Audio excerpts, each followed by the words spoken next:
Bom dia, sou o professor Kleber Jamal. Hoje trabalharemos uma matéria que nós chamamos de alelo múltiplo, continuando nossos estudos com genética. Para entender essa matéria, você precisa ter alguns conhecimentos prévios. Por exemplo, a primeira lei de Mendel, que nós temos um vídeo aqui no canal. Caso não lembre direito, vale a pena revisar. Então veja aquele vídeo e vem e volte para esse. Outra coisa, nesta aula eu farei diferente, eu vou fazer um exercício já para poder fixar melhor a matéria. É uma matéria que cai muito, é muito importante saber sobre alelos múltiplos, cai bastante no vestibular, no Enem, nos concursos que vocês vão fazerem no final do ano. Então, começando o assunto, eu vou falar o que seria alelos múltiplos. Na primeira lei a gente viu que tinha um par de genes que determinavam uma característica, um fenótipo. Então, tinha um par de genes que determinava uma característica. Por exemplo, a cor da ervilha, amarela ou verde. Então, era um par de genes que determinava essas características. Aqui no caso, os alelos múltiplos, eu não tenho só um par de genes. Aqui no caso, houve uma mutação, o isão e o izinho, que determinam a tipagem sanguínea humana, os tipos de sangue, ele sofreu mutação e apareceu dois tipos de gene.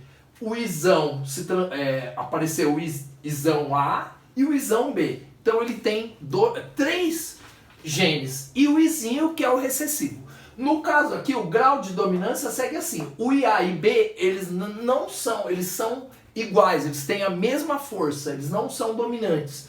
Só relacionado ao izinho. Então, entre A e B não tem grau de dominância. E entre IA e B relacionado ao izinho tem uma dominância. Então, o izinho é o mais excessivo.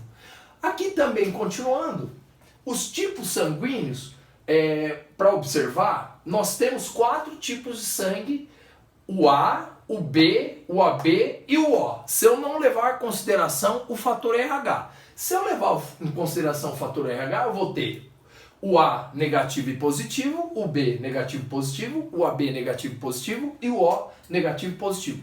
Eu vou comentar sobre o fator RH daqui a instantes. Então, o A, qual o tipo sanguíneo? O genótipo de A ele tem IA e IA, ou ele pode ser IA e zinho. No caso aqui, na hemácia, ele vai ter o aglutinogênio A.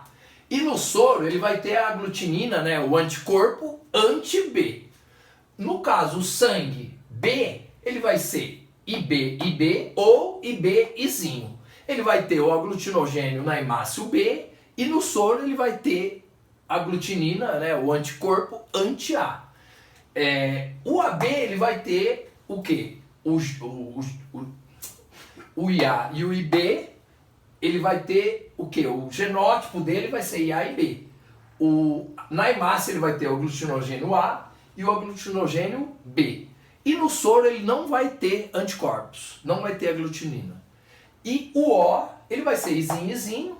Na hemácia não vai ter aglutinogênio e no soro ele vai ter os anticorpos anti-A e anti-B. Então, olhando assim, dá para perceber o porquê, o grau de compatibilidade.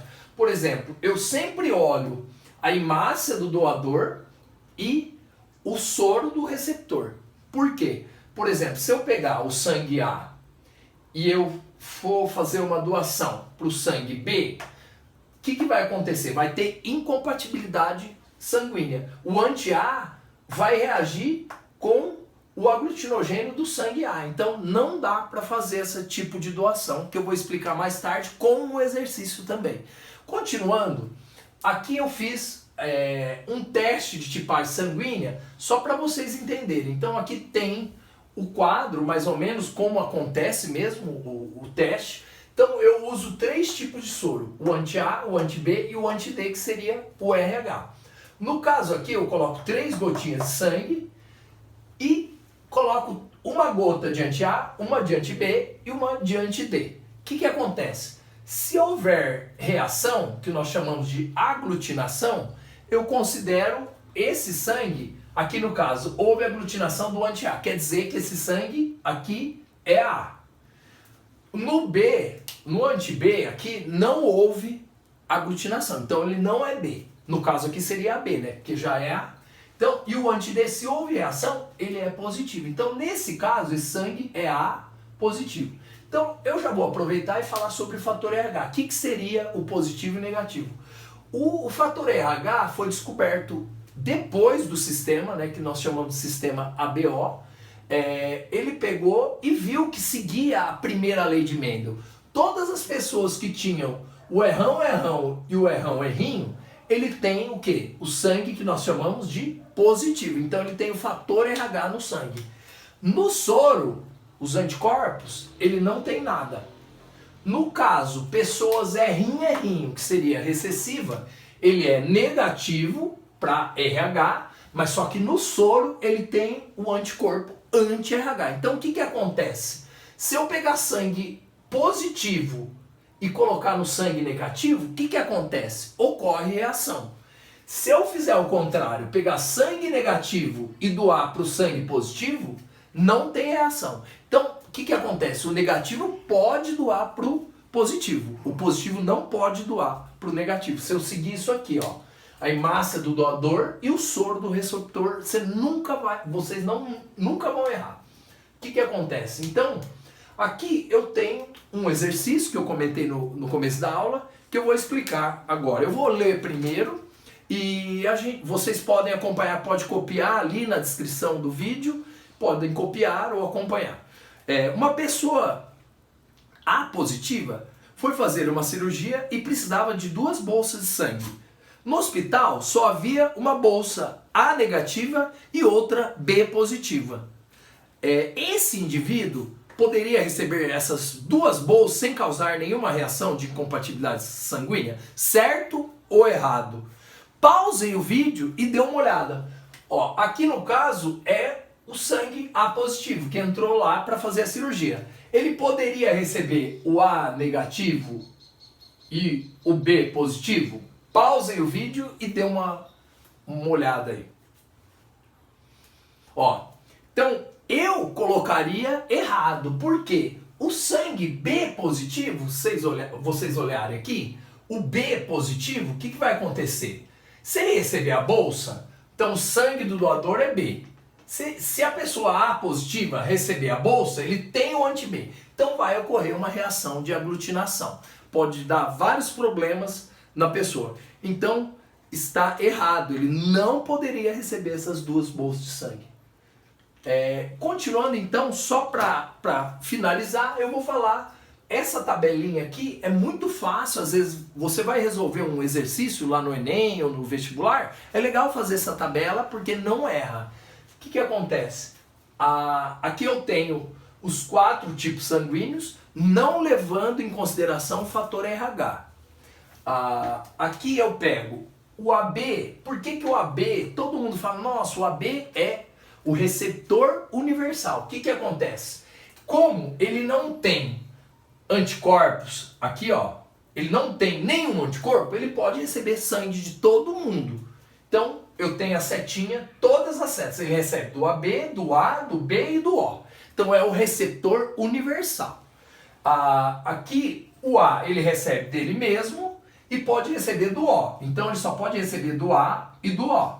Quem é B, mesma coisa, recebe do O e recebe também do B, né? Tem a setinha. O O, ele só recebe de O. E o AB, eu comentei, como ele é o receptor universal, ele vai receber do A, do B, do AB e do O. Ok? Tranquilos? Isso aqui é muito importante para entender os exercícios sobre transfusão sanguínea. O que acontece? E o O? O O, ele é o doador universal. Por quê? O O, ele não tem nenhum aglutinogênio na hemácia. Então, o doador, né, a hemácia do doador e o soro do receptor. Então, se ele doar tanto para o O, para o AB, para o B e para o A, como ele não tem nenhum aglutinogênio, ele é o doador universal, ele não vai ter reação. Então, o sangue O é doador universal. O AB é o receptor universal. Então, sempre tem uma pegadinha. Como? Eu posso colocar o fator RH. Então, lembrem também, além de ver esse esqueminha aqui, lembre do fator positivo e negativo. Qual pode doar para quem? O negativo doa para o positivo, mas o positivo não doa para o negativo. Então já é outro fator. Às vezes uma pegadinha no vestibular coloca uma compatibilidade, né? O O com o B, mas só que aí o O ele é positivo e o B é negativo. Nesse caso eu não posso doar, porque vai ter incompatibilidade sanguínea. E sempre o teste é feito dessa maneira. O que vocês têm que lembrar então dessa aula? Os alelos múltiplos, nós temos 3 ou mais alelos que determinam uma característica. Lembrar do fator RH, que segue a primeira lei de Mendel. Os tipos sanguíneos, né? Aqui tem os genótipos possíveis. No caso do A e B, ele tem 2 genótipos. O AB e o O só tem um genótipo. Saber como que é feito o teste de tipagem sanguínea, que é um assunto bem cobrado, inclusive caiu no Enem o ano passado, ele sempre cai, e como que é feita a transfusão, a compatibilidade sanguínea. Espero que tenha resolvido os problemas de vocês. Se tiverem dúvidas, deixem comentários nesse vídeo. Vejam o vídeo da aula de primeira lei de Mendel também para ajudar. Curtam o vídeo, se inscrevam no canal. Se gostaram, compartilhem o vídeo. Muito obrigado, pessoal. Até a próxima aula. Tchau.